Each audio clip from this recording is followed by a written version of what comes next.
많고 많은 사람 중에 우리를 불러주시고 하나님의 자녀 삼아주신 하나님 찬양합니다. 지난 금요일 날 기도원에 갔더니 우리 중등부 고등부 학생들 수련회가 있었어요. 저기에 있는 한 아이가 하나님 앞에 이렇게 기도를 했습니다. 사랑이 많으신 하나님 아버지, 저희들의 찬양이 다윗의 찬양처럼 영광이 넘쳐나는 찬양이 되길 원합니다. 저희의 찬양을 기쁘게 받아주세요. 어린아이가 저런 기도로 시작하면서 쭉 이기도 저기도 드리는 거예요. 저런 아이들 앞에서 우리 부끄럽지 않게 우리도 찬양하는 삶 살아야 될 줄 믿습니다. 우리 교회 어느 형제님도 지난 월요일 새벽에 성령님께서 생각지도 않았던 찬양을 부르게 하시더래요. 전능하신 나의 주 하나님은 능치 못하실 일 전혀 없네요. 우리의 모든 간구도, 우리의 모든 생각도, 우리의 모든 꿈과 모든 소망도 신실하신 나의 주 하나님은 우리의 모든 괴로움 바꿀 수 있네. 불가능한 일 행하시고 죽은 자를 일으키시니 그를 이길 자 아무도 없네. 우리가 신앙생활하면서 전능하신 하나님의 이런 구체적인 은혜 경험을 하고 전능하신 하나님을 찬양한다. 얼마나 좋을까요?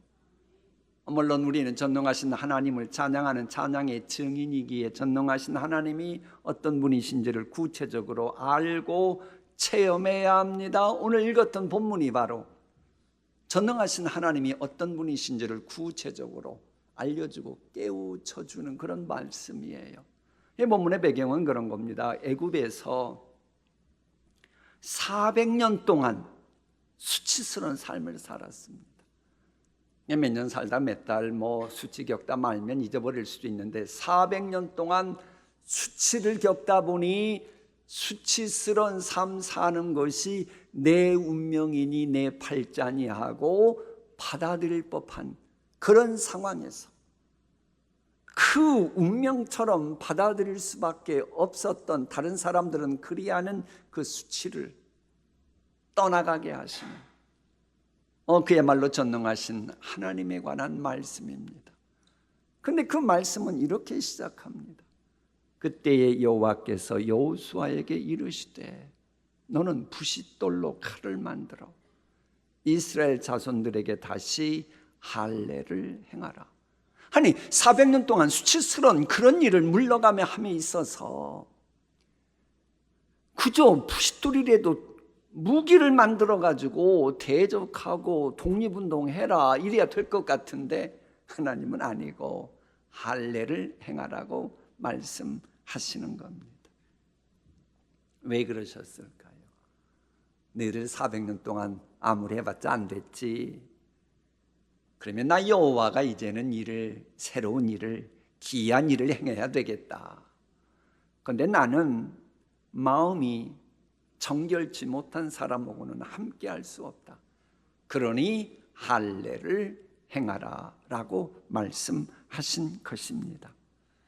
자, 이걸 제대로 이해하기 위해서 신학자 한 분을 소개합니다. 데이비드 그리핀이라고 하는 이 신학자는요, 이 성경과 자연, 과학과의 관계도 연구했고 그런 사고방식이다 보니까는 현대 사회도 그 시각으로 분석하고 그래서 현대인들도 이제 자기 나름대로 특징을 발견하고 말을 하는데 현대인은 첫째가 궁극주의 성향을 갖고 있다라고 말합니다. 이제 오늘은 8.15 광복절 기념주일입니다만은 우리나라를 지배했던 일본만 궁극주의였던 게 아니고 현대인들은 기본적으로 힘, 권력이 모든 것을 좌지우지한다고 믿고 살아간다는 거예요. 여러분은 어떻습니까? 여러분도 하나님이 말씀하셔도 체력이 있어야 돼, 권력이 있어야 돼, 정보력이 있어야 돼, 여론의 힘이 있어야 돼, 스펙의 지력이 있어야 돼, 그러면서 그걸 추종하며 살아가고 있지는 않습니까? 만일 그렇다면 여러분은 말은 교회 생활한다고 해도 궁극주의 영향을 받고 살아가는 그저 종교인에 불과합니다. 자, 현대인들의 또 하나 특징은 평등을 외치면서도 자신의 이해관계에 도움이 된다 싶으면 끼리끼리 당을 짓는 모순된 사고방식을 갖고 살아간대요. 분명 입으로는 막 평등을 외칩니다. 그러면서도 이것이 먹히도록 하기 위해서 끼리끼리 또 당을 짓는, 주장하는 거하고 삶은 전혀 다른 그런 삶을 살아간다는 거예요. 그러다 보니 이것은 말 그대로 상대주의의 노예 근성과 관련이 있다라고 하는 겁니다. 그게 전능자 하나님의 말씀인 거 뻔히 압니다. 그래도 그 말씀을 실천할 때쯤 되면 이 사람 경우, 저 사람 사례, 이것저것 보고 나서 내 생각대로, 내 소견대로 결정해버린다는 거예요. 여러분 어떻습니까? 하나님의 말씀이라면 전능자 하나님의 말씀 그대로 순종하는 타입입니까? 아니면 이리저리 재보고 말 그대로 상대주의의 노예처럼 근성을 벗어버리지 못하고 그렇게 신앙생활하고 계십니까? 그러니까는 이런 사고방식에 오염되면, 이런 현대인들의 사고방식에 말 그대로 전염되면 기독교인들도요, 하나님께서 뭐 새로운 일을 행하신다, 귀한 일을 행하신다, 그래서 처음에는 은혜 받아가지고 결단했다가도 이 상대주의의 노예 근성이 꿈틀거리면 꿈 포기하고 불가능한 일에 도전하는 것도 그저 접고 이러면서 살아간다는 겁니다. 여러분, 무엇인가를 바라는 것에 대한 믿음을 포기한 사람에게는 하나님은 그 사람이 바라는 것이 이루어질 기회도 주시지 않습니다. 불가능한 것에 대한 꿈을 꾸지 않는 사람에게는 하나님은 가능성 있는 기회도 닫아버리십니다. 아무것도 그저 맘만 편하려고 계획하지 않는 사람은 결국 실패를 계획하는 사람처럼 살아가도록 하나님이 간섭하십니다. 그런 사람이라면 약속의 산지를 차지할 수 없지요.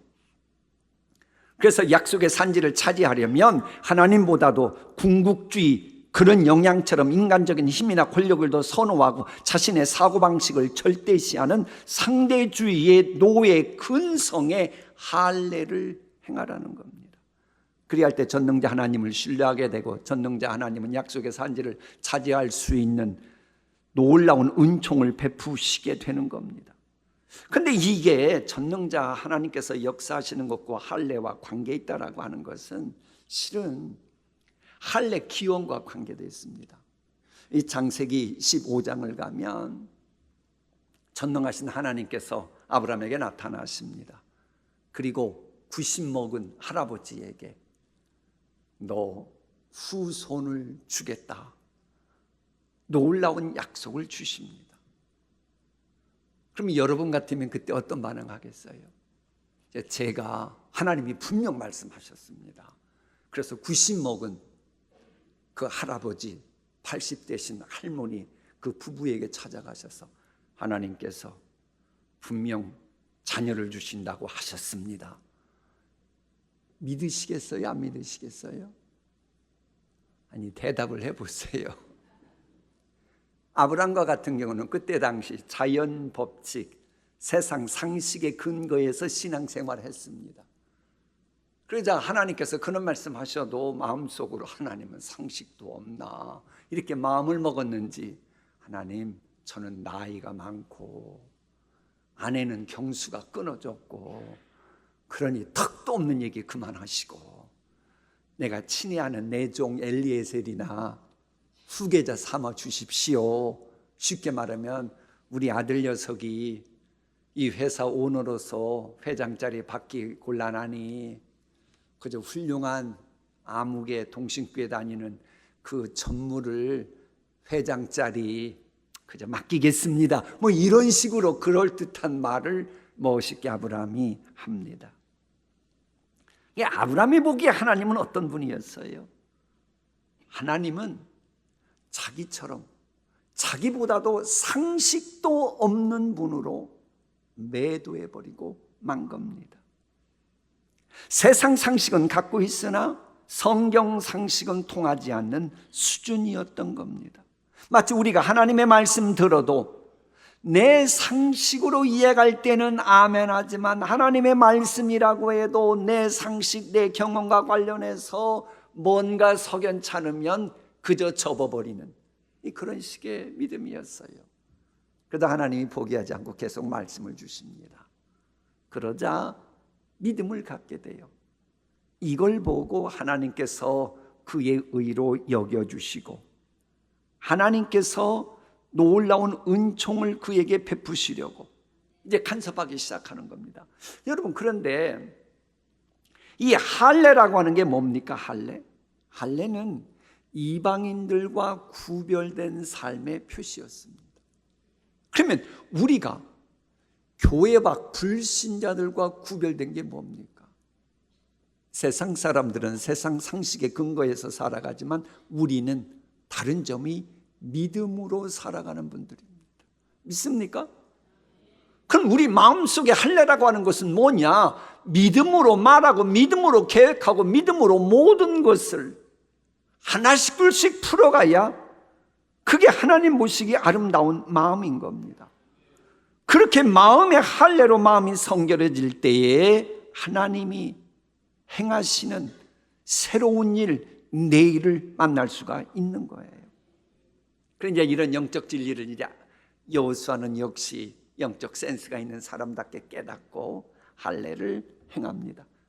여호수아가 부싯돌로 칼을 만들어 할례산에서 이스라엘 자손들에게 할례를 행하니라. 이 여호수아는 알았던 거예요. 난공불락에 여리고성 점령하는 것, 성공 확률 제로에 가까운 그곳을 점령하는 것은 우리의 군사력 가지고 되는 게 아니다. 우리의 힘만 가지고 되는 게 아니다. 그걸 아는 거예요. 그래서 하나님께서 개입하시도록 한 겁니다. 여러분에게 정말 간절한 소원이 있습니까? 정말로 꼭 차지해야 될 약속의 산지 소원의 한 군데 내 힘이 안 됩니까? 방법이 하나 있습니다. 마음의 할례 행하십시오. 그리고 불신자들과 달리 믿음으로 모든 것을 풀어나가야 되는데 이때 해야 될 일, 제발 여러분이 앞서 나서지 마십시오. 하나님이 하셔야 되는 거예요. 여호수아는 이걸 아는 겁니다.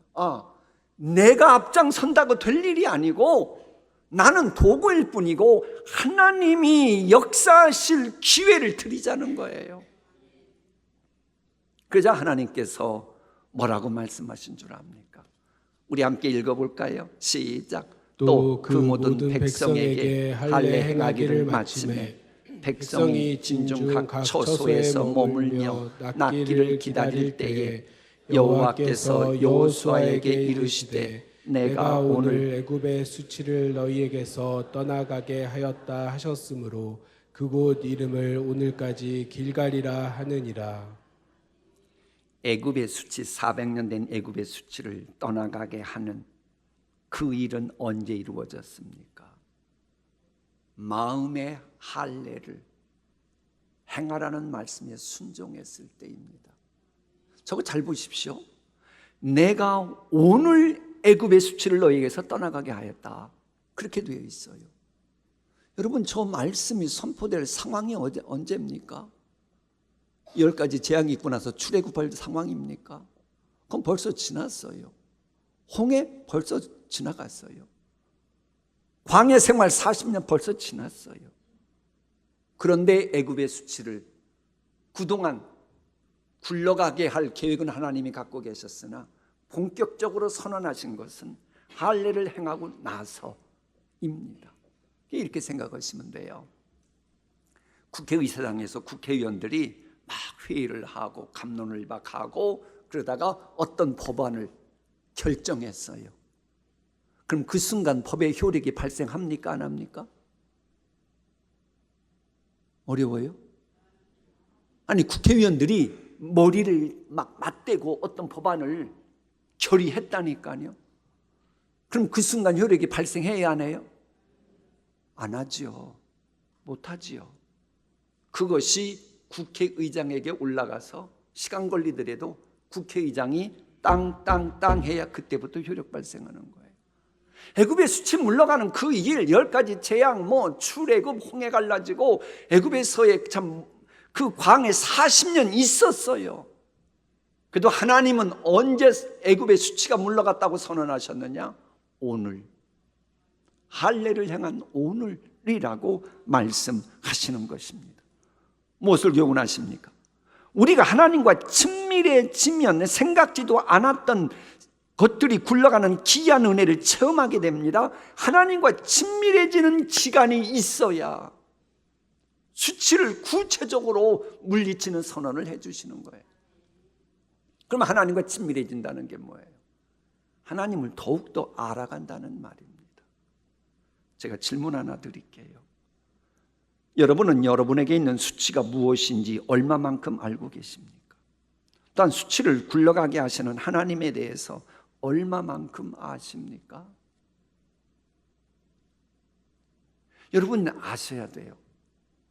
내가 하나님에 대해서 안다고 하는 만큼 위험한 신앙은 없습니다.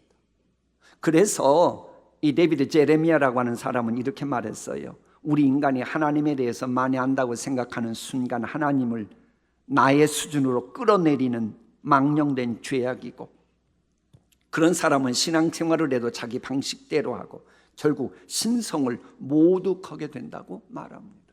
묻습니다. 속으로 답하십시오.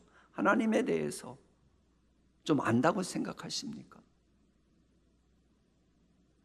유한한 인간이 무한하신 하나님에 대해서 좀 경험했다고, 하나님은 어떤 분인지 알겠다고 말하는 순간 하나님의 무한성은 깨져버리고 부정되는 거예요. 아니, 무한하신 하나님의 무한성을 부정하는 것만큼 끔찍한 죄악이 어디 있습니까? 그래서 사도 바울이 뭐라고 말해요? 그렇게 구약 성경에 전통했고 성경에 그렇게 많이 알았고 신앙 체험했지만 그가 한 말은 나는 아직도 다 이루었담도 아니요, 계속해서 배워가고 그리스도의 장성한 분량까지 차가겠다는 거예요. 이런 마음의 성향 보일 때 하나님이 수치를 물러가게 하시는 구체적인 선언을 온 우주에 하시는 것입니다. 잊지 마십시오. 이번 산상봉 사경회가 그래요. 산상봉 사경회 내가 54번 참여했지. 올해가 55회니까 내가 다 알아. 그러면 된다 안 된다? 그러지 마세요. 하나님이 어떤 은혜를 또 베푸실지 몰라요. 어쩌면 내가 알고 있는 말씀이 또 선물될지 몰라요. 그러나 하나님은 전능하신 말씀 위에 좌우에 날선 어떤 것보다도 예리하기에 내가 알았던 지난해의 말씀이 올해는 또 다른 그 말씀의 또 다른 측면이 우리에게 다가오는 것입니다. 진실로 우리가 더욱 은혜로운 교회가 되고 더욱 위대한 축복의 성도가 되기 위해서 하나님과 더욱 친밀해져야 합니다. 애국 같은 세상에서 당했던 여러분에게 수치가 있습니까? 우리 동신교회는 그런 수치가 굴러가는 역사를 매 주일마다 만들어내는 영적인 길갈이 되길 소망합니다. 그러면서 수치를 굴러가게 하시는 하나님을 두고두고 찬양하는 분들이 우리 교회에 많아지길 원합니다. 여러분, 신앙생활할 때 가장 중요한 포인트를 놓치면 안 됩니다. 그러니까 홍해가 갈라지고 반석에서 샘물 터지고 그것도 중요합니다만은 애굽의 수치를 떠나가게 한 이 사건은 참으로 영광스러운 사건이었습니다. 바울이 그렇게도 대단하고 대단했지만 그러나 다메섹 도상에서 그가 하나님 앞에 우리 주님을 발견하고 그동안 사울이라고 하는 청년으로 살았을 때 모든 수치가 날아갔던 그 다메섹 사건이 다윗에게는 가장 소중한 사건이었기에 이 바울 서신을 보면 다윗은 종종 그 이야기를 했던 겁니다. 베드로가 예수님의 수제자였지만 자신의 처지를 알고 주님께로 돌아왔던, 닭이 3번 울었던 그 사건이 아주 중요했습니다. 그래서 우리 한국 장로교회 아버지가 미국 장로교회라면 우리의 할아버지 격은 저 스코틀랜드 장로교거든. 거기서 시작하니까 스코틀랜드 장로교회들의 십자가 첨탑을 보면 그 위에 베드로가 주님께 돌아왔던 걸 의미하는 닭의 형상이 대부분 있습니다.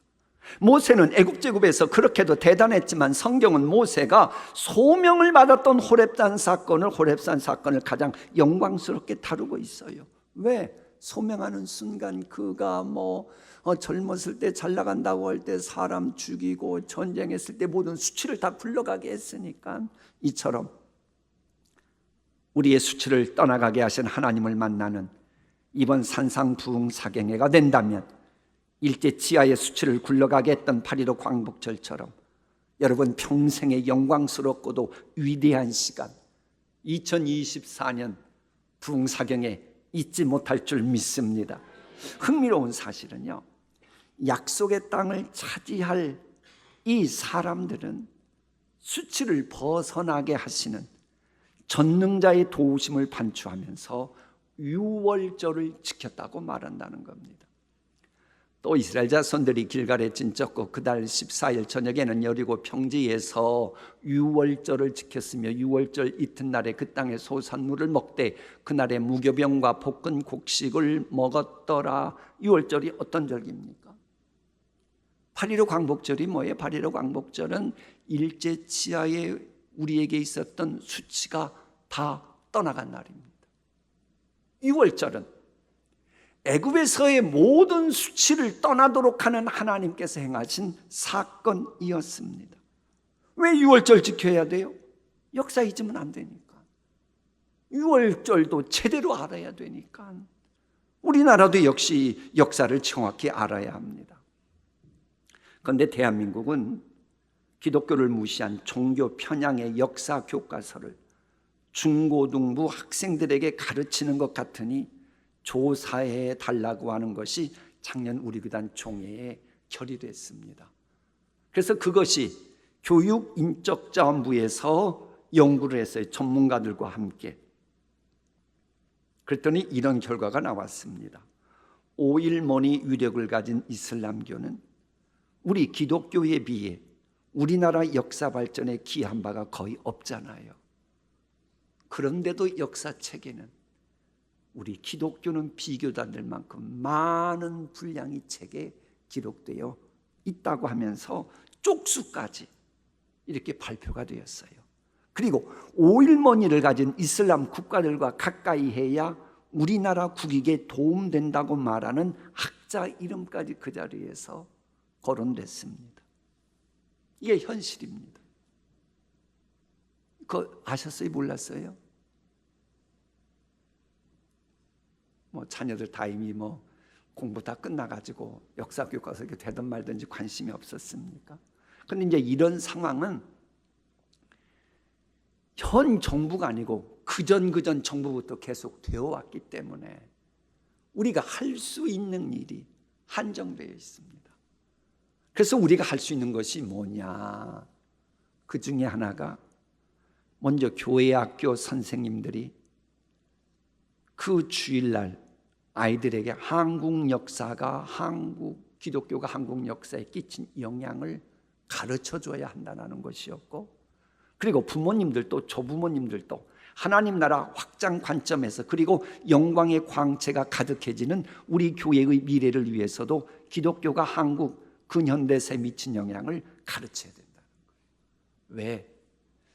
여러분 때의 역사 교과서는 한 권이었어요? 두 권이었어요?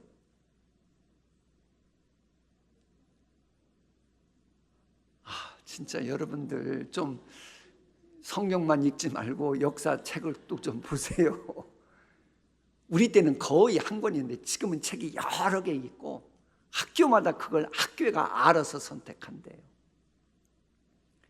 그래서 만일 부모님들이 예컨대 기독교가 한국 역사에 이렇게 영향을 미쳤다, 조부모님들이 영적 권위를 가지고 가르쳐 주잖아요. 그럼 이 애들이 학교 선생님이 그냥 별로 뭔가 왜곡된 역사가 그렇지만 선생님, 역사는 이렇게 저는 부모님이 말씀하시고 우리 할아버지 할머니가 말씀하시던데요. 그러는 순간 그 선생님은 더 이상 그것에 대해서 그 학생을 세뇌시키면 안 되고 보고를 하고 정말로 문제 있는 게 드러나면 역사 교과서를 바꾸면 된대요. 그래서 우리가 그런 역할은 해야 된다는 거예요. 예루살렘 성전이 회파되고 비극을 경험했던 원인을 다루는 말씀이 에레미야 예가서에 나옵니다. 우리를 도와줄 사람을 우리가 눈이 빠지도록 기다렸으나 허사였다. 우리를 구하여 주지도 못할 나라를 우리는 헛되이 바라보고만 있었다. 그러다가 예루살렘이 멸망했다. 그 이야기예요. 우리의 정체성을 분명히 알고 역사를 사실대로 정직하게 알려줘야 될 사람들이 일부 기독교에 대한 편견을 가지고 제대로 가르치지 않고 우리나라를 앞으로 복되게 하지도 못할 그런 사람들 눈치만 헛되이 바라보고만 있다면 우리나라도 망할 수 있음을 계시하는 그런 말씀이에요. 그래, 그런 일이 없도록 역사를 정확하게 여러분 정직하게 알려주어야 합니다. 김이 독립선언서 대표 33인 중 절반가량이 기독교인이었다는 거 아시잖아요. 가르쳐 줘야 됩니다. 이게 교과서에 이제는 없어졌으니까. 조선날 물산 장려운동할 때 믿음의 선배 조만식 장로님이 주도하셨다는 거 아시잖아요. 세브란스 병원도 고대병원도 서울대병원도 이대병원도 실은 시작될 때 기독교인 선교사님들이 혹은 기독교인들이 그야말로 중요한 역할을 했다는 거 다 아시잖아요. 가르쳐 줘야지요. 남편 잘못 만나서 아버지 잘못 만나서 졸지에 손가락이 잘리고 귀가 잘리고 버림받아도 할 말 없었던 여성들과 아동들의 그 모든 수치를 굴러가게 한 기독교 역사 교회에서 가르쳐야지요. 이외에도 너무나 많고 많은 사례가 있어요. 우리 교회에 교육 목사님 중에 두 분이 역사 전공한 가르치는 교수님들이십니다. 그분들에게 배워서라도 가르치는 역할, 그게 바로 하나님 사랑과 이웃 사랑을 우리가 실천하는 것이고 말 그대로 할례를 행동으로 옮기는 그런 삶이요, 이게 바로 복음의 깃발을 높이 들어올리는 바로 그런 일입니다. 그렇게 복음의 깃발을 교회 안에서 교회 밖에서 높이 들어올리려면 우리에게는 영역이 있어야 합니다. 영역, 뭐 복음의 깃발뿐이겠습니까? 우리가 예수 그리스도의 증인으로서 그리스도의 장성한 분량까지 자가는 행복한 신앙생활을 하려면 영역 가질 수 있도록 은혜 받아야 돼요. 그래서 교회에 오면 은혜 받아야 합니다. 교회에서 은혜 받지 못하면 시험 들고 가니까. 마무리하겠습니다. 8.15 광복 기념주일이 있는 주간에 우리의 수치를 굴러가게 하실 하나님께서는 은혜를 쏟아 부으시려고 준비하셔서 오늘 이 말씀 전하게 된 겁니다. 하나님께서 왜 은혜를 쏟아 부어주십니까? 하나님 보시기에 복음의 깃발은 승리의 깃발이기에 우리가 승리하는 신앙생활의 주인공 되길 원하시기 때문입니다. 8월 15일 날 해방되던 날 휘날렸던 깃발 태극기 의미가 무엇입니까? 일제 치하의 압제가 끝났다는 것을 의미하는 것이고, 그동안 능력 있어도 실력 발휘할 수 없었던 그 모든 안타까움, 답답함, 처참함이 이제는 종지부를 찍었다는 의미고, 조롱, 멸시, 천대를 받던 그 모든 수치가 떠나갔다는 의미인 거예요. 하나님은 수치 떠나가게 하길 원하시는 분입니다.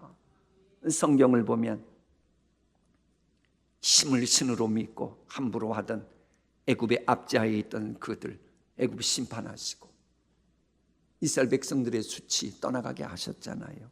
하룻밤 사이에 바벨론을 엎으시고 새로운 제국인 메데 파사의 왕들과 하여금 해방령을 내리심으로 70년 동안에 겪었던 그 수치를 물러가게 하신 분이 하나님이십니다. 이것은 과거의 하품, 과거의 죄악에서 건짐받고 현재의 불행으로부터 해방되고 미래의 근심, 걱정, 염려로부터 자유함을 얻는 구원의 깃발이 높이 올라갔다는 의미입니다. 우리 같으면 그 어떤 시련과 난제와 기회, 찬스를 앞에 두고 정말로 마음의 할례를 향한 자는 결코 망하지 않고 마침내 수치와 상관없는 삶을 살 것임을 계시하고 있는 겁니다. 하나님은 전지전능하시기에 우리의 수치가 무엇인지 지금 정확하게 다 다 알고 계십니다. 나는 몰라도. 지금은 멀쩡해도 이것이 미래에 어떤 수치로 다가올 것인가도 하나님은 다 내다보고 계십니다. 그러면서 그 모든 수치를 이번 주에 하나님 우리 모두가 굴러가게 하실 하나님 믿기를 하나님께 나오길 원하고 계십니다. 아무쪼록 우리 한민족의 수치가 굴러간 날을 기념하는 8.15 광복절이 있는 주간에 행해지는 산상부흥사경회를 통해서도 우리에게는 온갖 수치가 굴러가는 역사가 일어나기를 소망합니다. 기도하십니다.